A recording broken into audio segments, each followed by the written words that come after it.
Hello, Lisa Jane here. Thanks for joining our 7 principles to self-care. So this is our third week, our third principle, where I'm going to be introducing you to the principle of sunlight. Really important stuff, guys, because this is going to actually help with our mind, body, make us feel really alive and rejuvenated. And I have Bev Greenwood coming on the journey with us today to talk about why sunlight is important, and also other questions that I'm going to bring up, like how long should we be in the sun and should we be wearing protection, and what about our gardens when it comes to the sunlight shifting? I don't know if you're aware, but during winter and summer the sun is in a different position. So Bev is a health and well-being educator, and I'm going to bring her on and then I'll introduce you to her. Hello, Bev. Thanks for joining us today. It's a pleasure. Thank you for asking. I first met you, Bev, a few years ago when I was furthering my studies in beauty therapy. My auntie, who was one of your students, recommended me to see you. And I loved our weekly sessions that we had where you dived deeper and got me to understand more about the skin. However, you are not only into beauty therapy, but also health and well-being. Can you please explain a little bit more about the education that you provide for people? Yes, with pleasure. Thank you for asking. So my background, as you say, is beauty therapy, 50 years, in fact, in beauty therapy, wellness and health. And I've done multiple courses in nutrition and wellness and water and all the sorts of things that one needs to be a healthy, wonderful individual in life. So that's what I teach my students, is to actually be well and to live a wonderful, healthy life, no matter what they do. So yes, that's what I do. Exactly. And that's exactly what these 7 principles are. The series that I've created is to help my members understand that working holistically in helping your mind body is really important. So one of the areas today we're going to touch on is sunlight, the sun, why it's important, how long we should be out there in the sun, should we be wearing protection, and also for our gardens to understand where the sun sits as well, because I've noticed a huge difference in my garden during winter and summer. So without further ado, we might as well start getting into the importance of sun, what it does for us. Good, fire away. Ask the questions. Or do you want me to just ramble? Yeah, I can ramble. Let's ramble, because the discussion will be great. So I'll guide you along, and I'll put my hand up where I want to jump into the discussion. So we'll start with why sun is important for us. Well, we are human beings, and it's very difficult for us to actually survive without sunlight. You know, in the Northern Hemisphere, people become quite sad if they don't have the sun. They become quite depressed in wintertime. And it's very, very, very well documented that people do get seasonal sadness, in fact. So without the sun, we're doomed. We really are doomed. Our plants need the sun. We need the sun. So yeah, it's vital for our well-being. And as a result, sorry, you were going to say something? Yeah, so the sun's linked with vitamin D, then, is that the case? Absolutely, yes. So we need vitamin D for many, many, many reasons. You know, a long time ago, people had rickets, and it's not so uncommon now. In fact, it's becoming more and more common for children to be so deficient in vitamin D that they're getting rickets. So rickets are soft bones and malformed bones. But, you know, as I said earlier on, a moment ago, people become quite depressed if they don't have the sun. So it's things like osteoporosis, things like depression, all of those sort of things are due to a lack of vitamin D and a lack of sunshine. Well, I definitely understand it very well, because being a beauty therapist now 15 years, when I first started, I was only like 21, so I stayed out of the sun. I wasn't educated well, and all the girls in the actual class would stay out of the sun. And by the time I started meeting all other beauty therapists, we were quite like vampires. Our skin was really white, even though we were beautiful and our skin was like porcelain. But a lot of us were feeling quite sad and miserable, and we didn't know that the sun's so important. We always thought that, oh no, the sun's going to age our skin, so we need to stay away. So when I fell pregnant with my daughter, I had such a low level of vitamin D that my integrated medical practitioner prescribed me a compound vitamin D. It was 10,000 units, and you can only buy 1,000 units over the counter of vitamin D. I had to take like 10 of those a day. So we made one capsule, and I felt much better, but my daughter was born with very low vitamin D and her legs were bowed. So exactly like you're saying, rickets. So my former husband was the one that was told to help with her legs and pull them straight and bend them and pull them, and that got that helped. But also I was prescribed vitamin D liquid for her when she was a baby. I started straight away.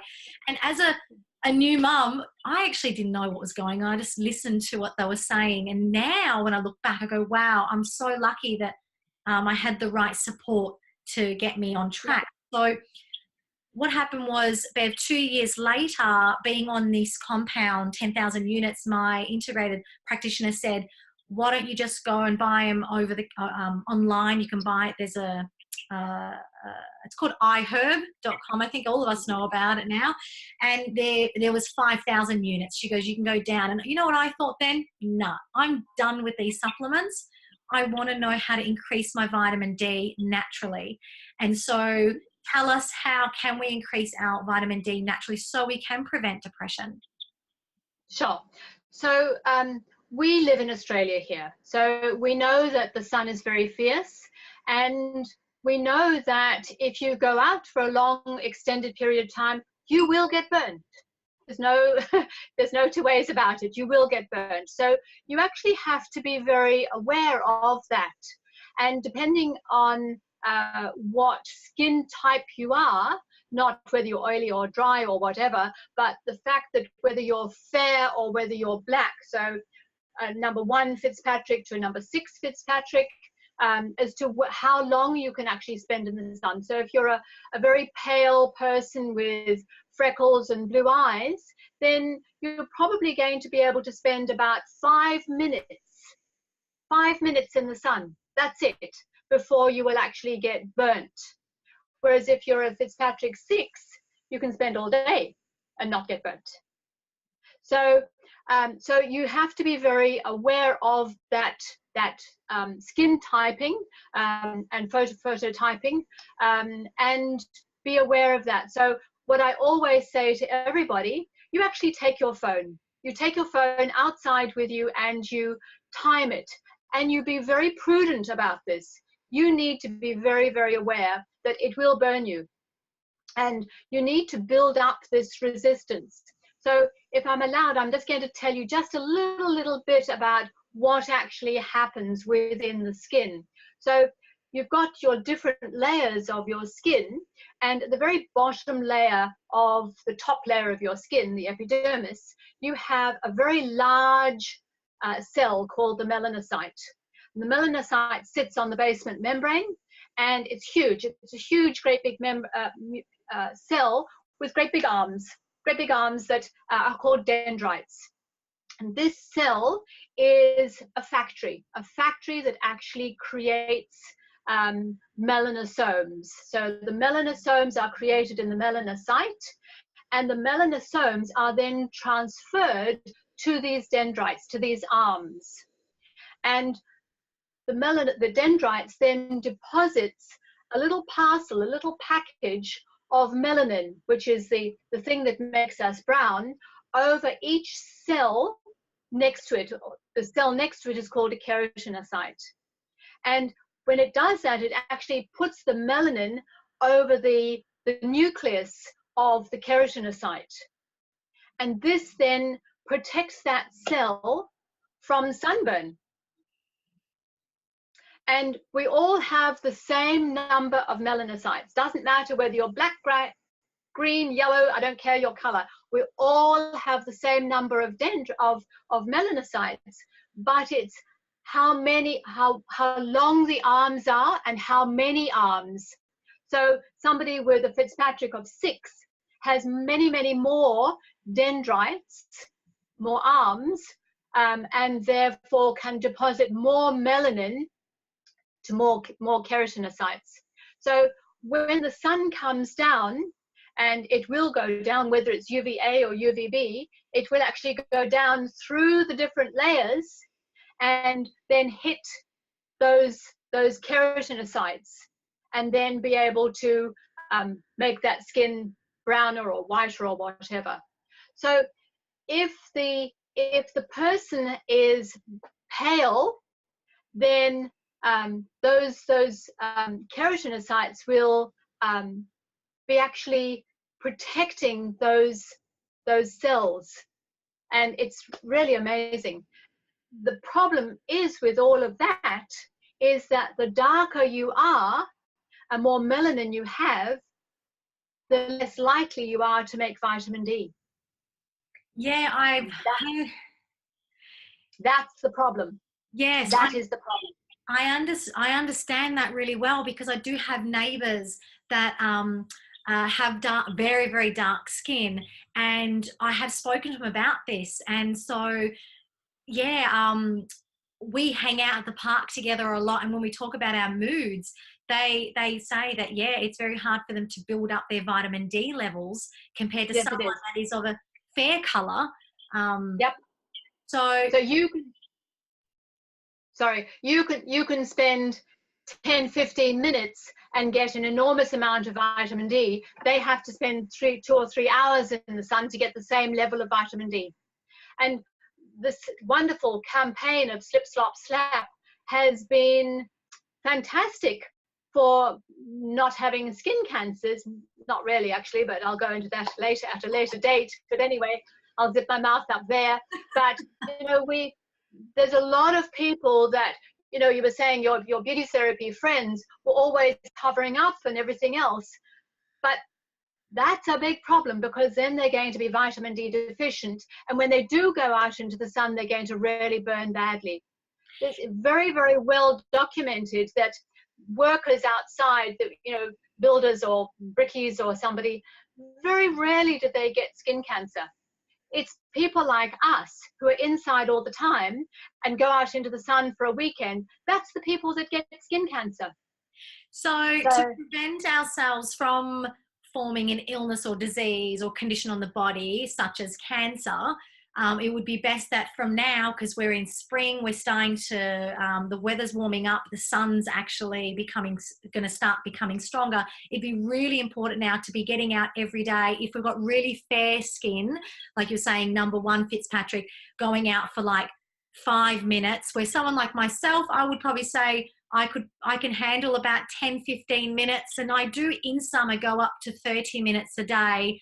And I lie in the backyard as I show as much skin as I can. And when I go to the beach, it's a different story. But we'll talk about that in a second. But just to start with, to letting our members know, for them now to start building that resistance, was it, were you saying?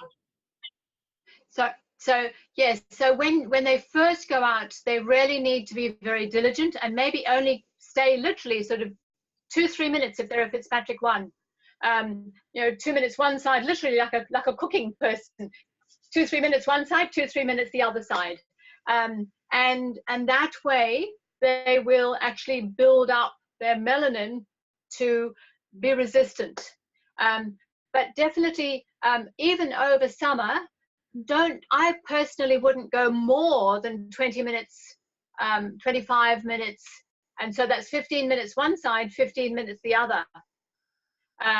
And to really be very, very conscious of that. And the rest of the time, I know this may be sort of controversial, but I would still wear a hat when I'm in the sun.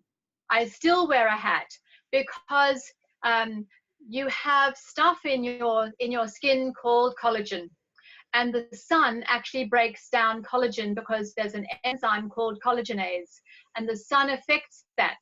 So if you don't want to end up old and crinkly on your face, then you need to wear a hat, I'm not an advocate of sunscreen. I But wear a hat. I understand about the hat, because if we're outside for 15 minutes one side and flipping over, I wouldn't wear a hat and I wouldn't wear glasses. I would allow it, but that is it for the day. For the rest of the day, yes, I'll be wearing big hats and baseball caps, and but yeah, definitely I keep my face out in the sun. However, now let's get into what shall we be wearing after we've spent our 15 minutes like a rotisserie chicken, one side to the other side, absorbing the sun rays to build the vitamin D. What about for the rest of the day? If we're going to be, we don't have a hat to wear, what about sunglasses? What are your thoughts around wearing sunglasses? Look, I'm going to go back to that. Lisa, you're young and gorgeous. I'm older. I definitely, no matter whether I'm in the sun for 5 minutes or 15, I still wear a hat. That's me. So when you're sunbaking outside, and yes, I still wear a hat. Cover? Oh, okay. Yes, I still wear a hat. So when I'm lying flat on my back, my hat is over my face.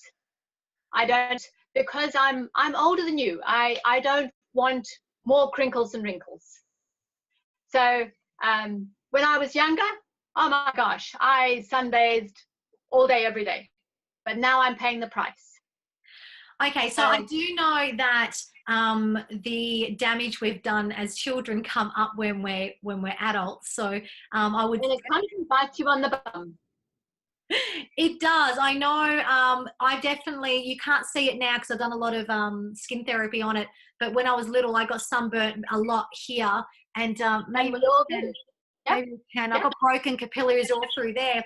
So now I've taught, I'm a mum now, so now I'm very careful with my child, her youthful years, to be very, very careful because it comes up later. Like any kind of scarring on your skin as a child, people might go, oh no, don't worry about it. But yes, you become an adult and those scars start to look deeper and deeper as we age. So we do have to be more careful with the sun. Okay. So, yes. Personally, me, I still wear a hat. All right. So apart from that, if I'm in the sun, I will wear light clothing over if I'm in there for more than half an hour, I'm going to wear light clothing so that I don't have to wear a sunscreen. I don't like sunscreens.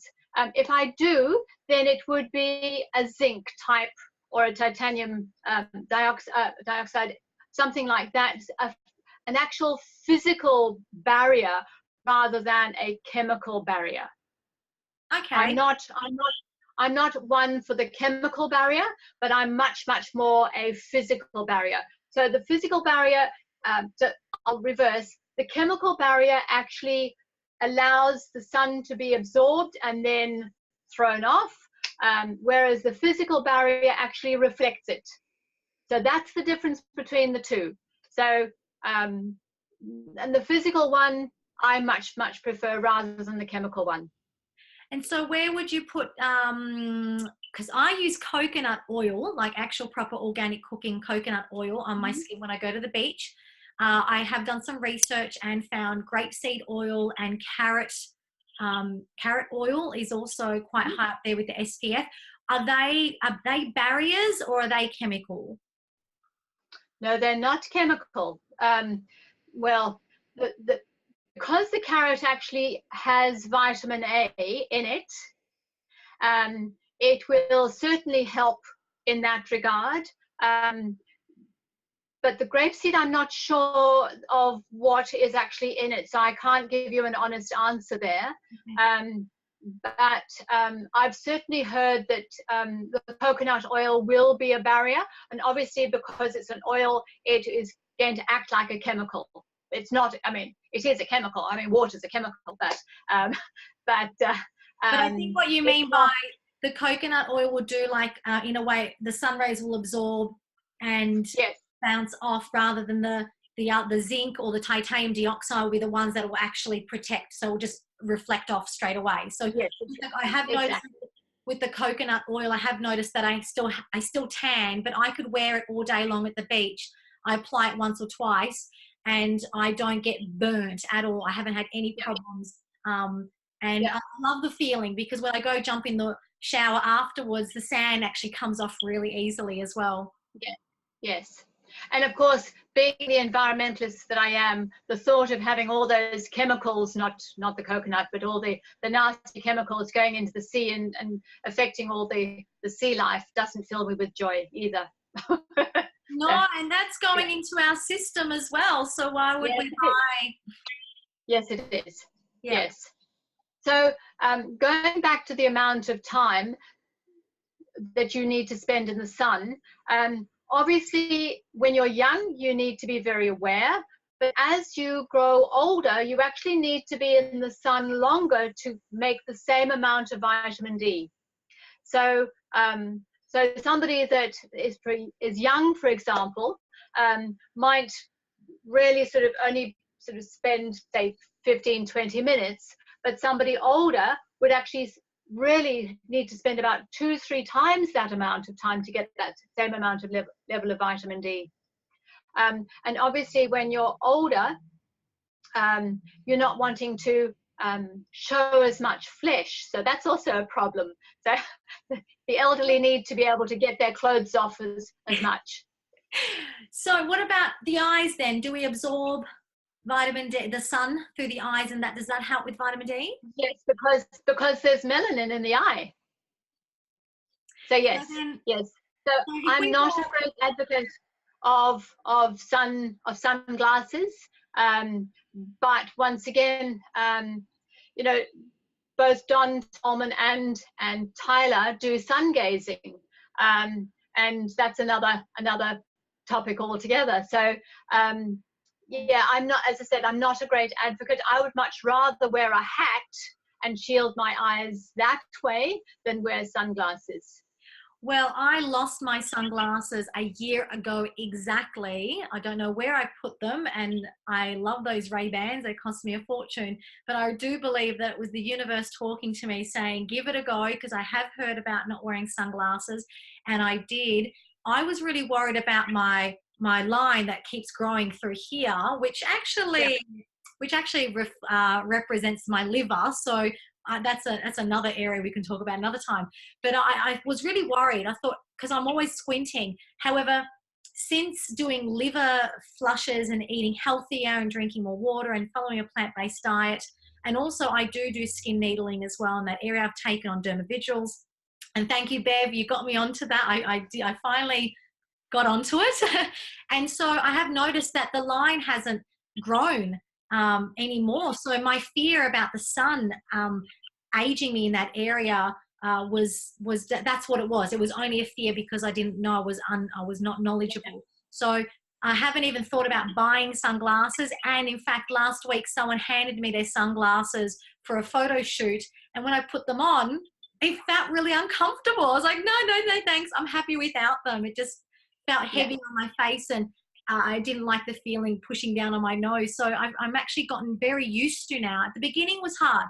So the first week or so, I got a lot of headaches being out in the sun because it was October. But I worked through it. I drank lots of water and had a lot of juices to help flush out that migraine, that it might have been toxins in my system that was triggered. So I got rid of that.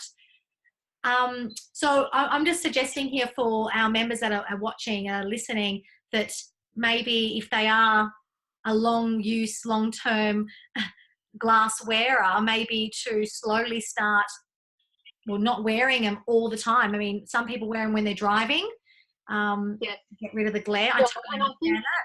yeah, yes, and there are definitely times when you do need to wear sunglasses. So if you're driving and the sun is coming directly at you, definitely wear sunglasses. If you're actually at the beach and the glare of the water is coming into your eyes, definitely wear sunglasses if that's what you need. What about doing walks, like when people do their group walks in the morning when you're going? No, no, no. Okay, that's right. Yeah, I believe so too. Take off those sunglasses, like you said, maybe wear a big hat or a baseball cap. Yep. And allow when you're looking up at the sun. I do that. I haven't got into the sun gazing as much, because when I do, I actually sneeze a lot. Yeah. but I know Yes. where the Tolman is coming from. Yes, but I mean, sun gazing is an art, and people need to know how to do it. It is only at sunrise and sunset, never at any other time. Well, So that yes. makes sense because I didn't know that. So thank you for letting me know. All right, it's a pleasure. Yes, only literally as the sun is coming up over the horizon, that's when you do it, or when it's going down. That's So it. That's the only time you do it. that would be on an energetic level. That would be absolutely amazing because when the Fine. sun's rising, it does make you feel like when you watch the sunrise and you get up really early in the morning and you sit there, it's quite romantic, but the energy is beautiful. And even when the sun's coming down, that's probably my the best part of my day would be when the sun's starting to come down.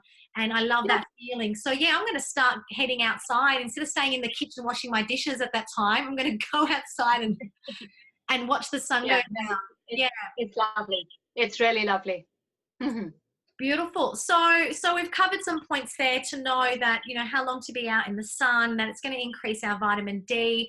So what about the time frames when we should be doing this to absorb vitamin D? Do we just do it all year round, or is there a specific season that we should be doing it? Yes, so first of all, people used to say, don't ever go out into the sun between 11 o'clock and 3 o'clock. Don't do it. Now, we know absolutely, for an absolute fact, all the science is now saying, get your clothes off.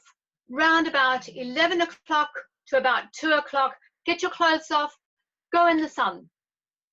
That's when you do it. That's when you do your 5 minutes or your 10 minutes or your 15 minutes or whatever you're doing. I actually do it at midday. At midday, I take my clothes off, I go and lie in my garden. Nobody can see me, so it's fine. Same here. I had really good private area, but I cut a tree and now neighbors can see. So I just go put a bikini on or a boob tube and some underwear and I'm fine. And if I know my neighbors are out, I will take it off. I go when, what I find, I actually, like I go at that time too, around midday, but I find I go when my shadow is the shortest. Of course, yes. So, so if you can, I mean, obviously, vitamin D is accumulative. It's stored in the liver and it is accumulative. So if you can build up from spring through to when you can sort of go out into the sun and it actually still feels comfortable, it's not too cold, that's when you do your sunbathing. So from as early as possible in spring to as late as possible in autumn, and you're not sort of freezing your little sort of self to bits, that's when you go into the sun. Well, obviously you're not going obviously you're not going to stay out there, and you're not actually going to be getting vitamin D. So even if the sun, so for example, pollution actually stops the sun's rays from getting through to us. So if there's pollution, that's when people get vitamin D deficient. So I feel so sorry I've been to China a few times and there's no sun. And it's no wonder they're all vitamin D deficient. I feel so sorry for them. Here in Australia, I'm looking out at my garden here, and it's divine. We have so much clean air. We're very, very blessed. Yes. So we should the least amount of pollution.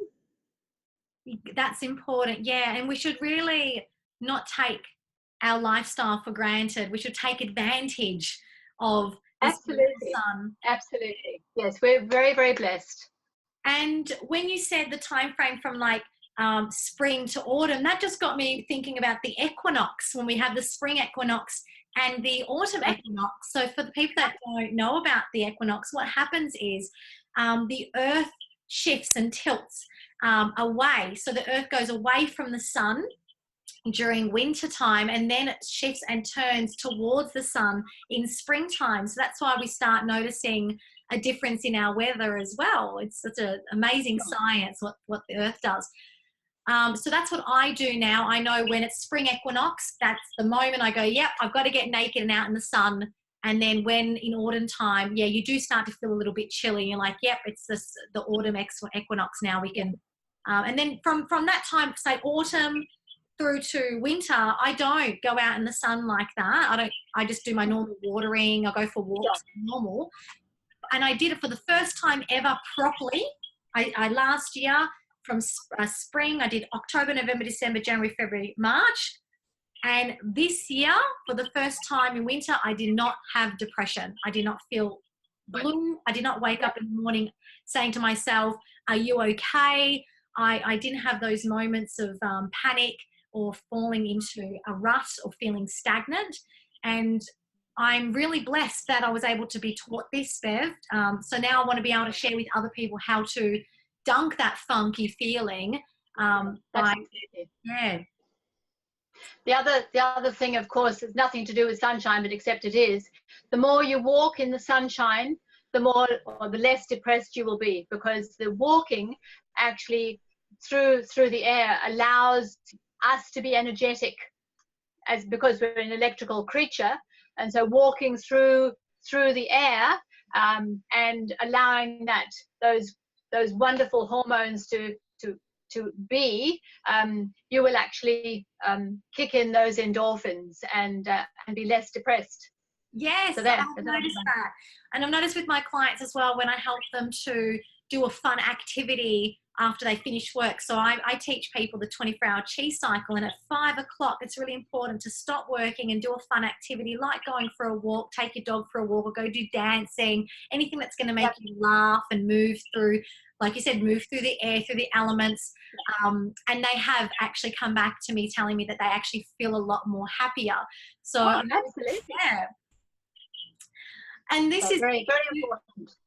Yes, well, thank you so much, Bev. This is it. This has been very informative, and I love having this chat with you. And we'll have to do it again sometime. We can be a little bit more in depth with some other areas that you mentioned before about the conditions and illnesses on the body, where we can try and prevent for health and well-being as well. It's my pleasure. All right. Thank you so much for asking me. You're welcome. And everyone that's watching, I will put up a link of Bev's business page that you can follow. And she has so much beautiful information there to help you become the best version of yourself. Thanks again, everyone. Bye. Thank you so much. Bye.